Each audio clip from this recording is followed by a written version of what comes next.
आप में से कितने लोगों ने भगवान को देखा है? आपने भगवान को देखा है? आपने भगवान को देखा? हाँ या नाम उत्तर देना है। आपने भगवान को देखा? नहीं। आपने भगवान को देखा? नहीं। ये मैया बैठी हैं आगे कुर्सी पर बताएंगी। आपने भगवान को देखा है मेरी माँ? नहीं। पीछे वाली मैया, वो पीली मैया खड़ी हो, बताओ आपने भगवान को देखा है? देखा? ये पीछे वाली मैया जो चेयर पर बैठी है पीछे, मैया बताओ आपने भगवान को देखा है? नहीं। आप लोगों ने, भैया आप लोगों ने भगवान को देखा? दादाजी आप बताइए, आपने भगवान को देखा है? हाँ या ना में सिर हिलाना बस। आपने भगवान को देखा है? हाँ या ना? नहीं देखा। पीछे वाले दादाजी आप बताइए, आपने भगवान को देखा है? नहीं। आप में से 80% लोग कह रहे हैं कि हमने भगवान को नहीं देखा।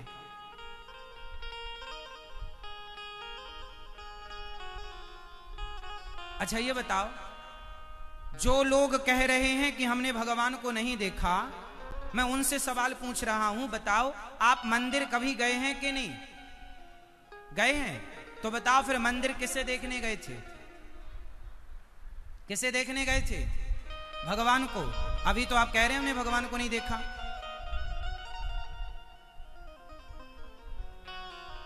अभी तो हम पूछ रहे थे तो आप क्या कह रहे थे? नहीं हमने तो भगवान को नहीं देखा। और फिर मंदिर किसको देखने गए थे फिर? पड़ोसी को, पड़ोसन को। फिर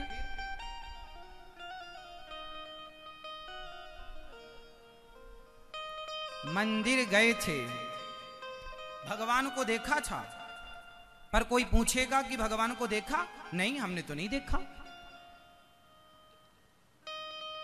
आप में से कितने लोग हैं जो हफ्ता 15 दिन में मंदिर जाते रहते हैं?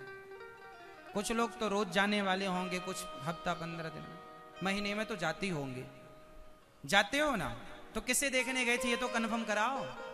भगवान। तो अभी तो कह रहे हो कि नहीं देखा। सॉरी बोलो फटाफट।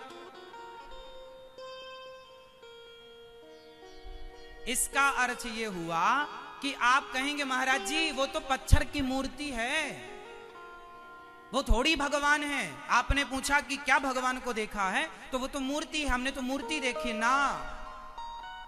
साहब मूर्ति नहीं है, वो मूर्ति नहीं है। आपके घर में गोपाल जी तो होंगे छोटे से, वो गोपाल जी कोई अष्ट धातु नहीं है, वो धातु नहीं है,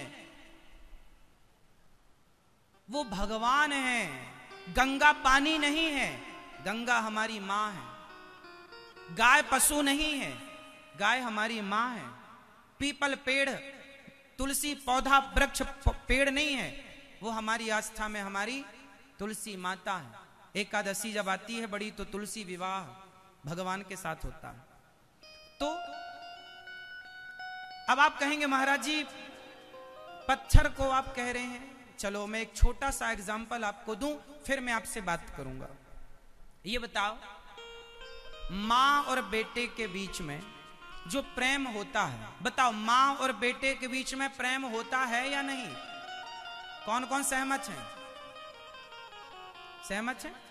मां और बेटे के बीच में जो प्यार है, जो प्रेम है, क्या आज तक किसी ने उस प्रेम को देखा? क्या मां का प्रेम दिखाई पड़ता है? जोर से।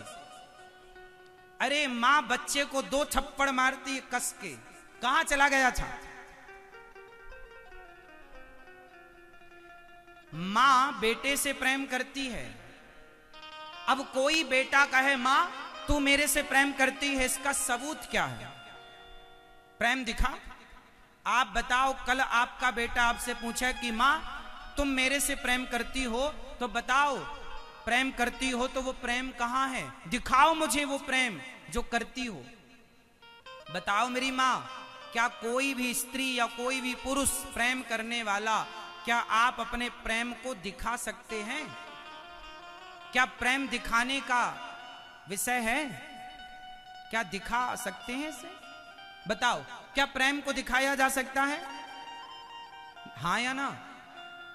क्या प्रेम देखा जा सकता है? जोर से। क्या प्रेम देखा जा सकता है? अच्छा, प्रेम दिखता नहीं है, इससे यह सिद्ध नहीं होता कि प्रेम नहीं है। प्रेम होता है पर प्रेम दिखाई, जोर से, प्रेम होता है पर प्रेम दिखाई नहीं देता। अरे प्रेम तो एक फीलिंग है, एक भावना है, होता है, उस प्रेम को महसूस किया जा सकता है, कोई प्रेम को दिखा नहीं सकता। उसी प्रकार जैसे प्रेम महसूस का विषय है, होता है, उसी प्रकार ईश्वर को महसूस किया जा सकता है। ईश्वर होता है, उसे दिखाया नहीं जा सकता, उसे महसूस किया जा सकता है। जैसे एक माँ और एक बेटे के बीच में जो प्रेम है उसे महसूस किया जा सकता है। आप भी अपने बेटे से प्यार करते होंगे, अपनी बेटी से प्यार करते होंगे, अपनी पत्नी से, अपने पति से प्यार करते होंगे, तो क्या वो प्रेम दिखाया जा सकता है?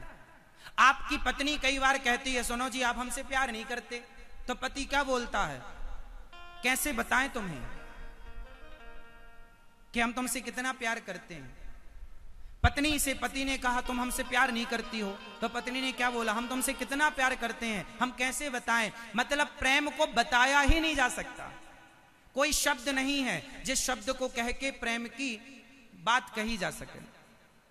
प्रेम में कहा, जब कोई प्रेम करता है ना तो कहता है आई लव यू कह देता है, तो ये जो आई लव यू है ना बड़ा बौना है। प्रेम को व्यक्त करने के लिए ना कोई शब्द नहीं है। एक बात बताएं, जो प्रेम है ना मेरी माँ, वो निःशब्द होता है। प्रेम को शब्दों से व्यक्त नहीं कर सकते आप, प्रेम को व्यक्त करने के लिए कोई शब्द है ही नहीं। यदि है तो आप बताओ। प्रेम है, बस है, वो भीतर का विषय है, बाहर का सब्जेक्ट नहीं है। उसी तरह परमात्मा भी भीतर का सब्जेक्ट है, बाहर का सब्जेक्ट नहीं है। मंदिर में जाते हो तो इस भाव से जाया करो कि ये प्रत्यक्ष भगवान है, मूर्ति है, पत्थर है, लकड़ी ना, भगवान है, बस भगवान है, वो ईश्वर है, महसूस का सब्जेक्ट। देखने दिखाने का विषय नहीं है। आनंद लीजिए। जिसके पांव में कांटा लगता है ना, दर्द उसी को होता है। बगल में 10 लोग खड़े होंगे, उन्हें कुछ ना होगा, वो सहानुभूति के तौर पर खड़े हो सकते हैं, तुम्हें सांत्वना दे सकते हैं, लेकिन दर्द का अनुभव उन्हें कभी नहीं हो सकता। दर्द उसी को होगा जिसके पांव में कांटा लगा है। उसी तरह जिसके पांव में विमाई फटी ही नहीं, वो पीर पराई क्या जाने, और जिसने बेटी को जन्म दिया ही नहीं, वो बेटी की विदाई क्या जाने। कुछ चीजें जिसने बेटी को जन्म नहीं दिया, जिसकी बेटी नहीं है, वो बेटी की विदाई क्या होती है वो जान नहीं सकता। किसी पुस्तक में पढ़ाया नहीं जा सकता कि बेटी की विदाई ऐसी होती है। पढ़ सकते हैं आप, लेकिन उसे महसूस करने के लिए साहब जब तुम्हारी खुद की बेटी होगी तब पता चलेगा, बाकी तुम पढ़ कितना भी लो। बेटी की विदाई और पांव की विमाई ये बताई नहीं जा सकती, अनुभव का विषय है। कुछ चीजें अनुभव की जा सकती है, व्यक्त नहीं की जा सकती। उसी तरह जिसने भक्ति की है, जिसने प्रभु के लिए आंसू बहाए हैं, वो जान सकता है कि मूर्ति में भगवान है या नहीं। जिसने प्रभु से प्रेम किया ही नहीं, उसके लिए तो ठीक है पत्थर है, ठीक है। इसलिए मेरी मां, मैंने भगवान को नहीं देखा ऐसा मत कहना। यदि ऐसा कहते हो तो फिर आपका मंदिर जाना बेकार है, भगवान में आस्था रखना बेकार है। एक तरफ तो आपकी आस्था है भगवान में, रोज पूजा करती हो, रोज गोपाल जी को आप नहवाती हो, रोज आप फूल माला आरती पूजा करती हो, और फिर एक तरफ कहती हो हमने भगवान को देखा नहीं। इसका मतलब तुमने गोपाल जी की सेवा पूजा पत्थर या पीतल मानकर की है, भगवान मानकर नहीं। इसलिए भगवान को महसूस करना, जैसे मां बेटे से प्रेम करती है, वो प्रेम को महसूस करना पड़ता है। आपके घर में गाय है, आप रोज गाय को चारा डालते हैं, रोज गाय को पानी पिलाते हैं, रोज गाय को हाथ फेरते हैं, रोज करिए आप गाय को चारा दाना खिलाइए, पानी पिलाइए।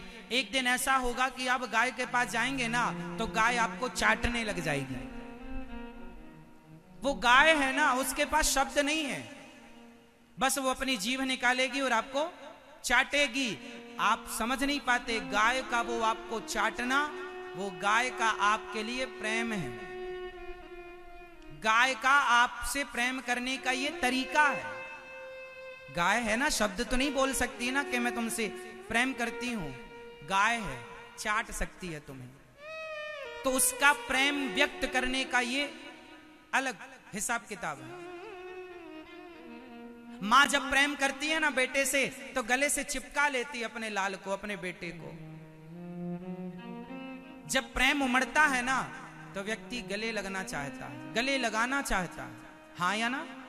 उसी तरह ये जो प्रेम है ना, ये होता है, सबका अपना अपना तरीका होता है, इसे कोई देख नहीं सकता। हाँ, गाय चाट रही है, आप थोड़ा जानकार हैं तो महसूस कर सकते हैं कि ये हमसे प्यार कर रही है। उसी तरह भगवान ने हमें दो आंखें दे दी, दो कान दे दिए, चलने को पांव दे दिए। अरे लंगड़ा नहीं बनाया तुम्हें, बहरा अंधा गूंगा काना नहीं बनाया, सब कुछ दिया है। इसका मतलब ये ईश्वर का प्यार है तुम्हारे लिए कि तुम स्वस्थ रहो, चलो अपने पांव से, देखो अपनी आंखों से, काम अपने हाथों से करो। वरना लोग पांव की चप्पल हाथ में पहनकर घिसटने को मजबूर हैं। आपने हैदराबाद में कभी देखा कि कुछ लोगों ने हाथ में चप्पल पहनी और घिसटने पर मजबूर होते हैं? हाँ या ना? कभी देखा होगा। कौन लोग हैं वो? आपको बेहतर बनाया है ना ईश्वर ने, तो ईश्वर ने आपको दो पांव दिए, दो हाथ दिए, सुंदर शरीर दिया। ये ईश्वर का प्यार है आपके लिए, है ना। जब बेटे को बड़ा दर्द होता है ना, तो मां भगवान से कहती है, हे भगवान, ये बेटे का दर्द मुझे दे दे, मेरा सुख मेरे बेटे को दे दे। मां का वश नहीं चलता, वरना मां अपना सारा सुख उसे दे दे और उसका सारा दुख स्वयं ले ले। बस यही तो है, यही तो मां का प्यार है, इसी को तो महसूस करना पड़ता है। वो भगवान ने तुम्हें आंखें दी कि जाओ देख लो संसार को अपनी इन आंखों से, वरना तुम्हें अंधा ना बना देता। दे दिया पांव, जाओ घूम लो संसार को, इतना प्यार दिया तुमको, प्यार के तौर पर पांव दिए, वरना लंगड़ा ना बना देता। लेकिन आप ईश्वर के उस प्रेम को महसूस नहीं कर पाते। भगवान हमसे कितना प्रेम करते हैं,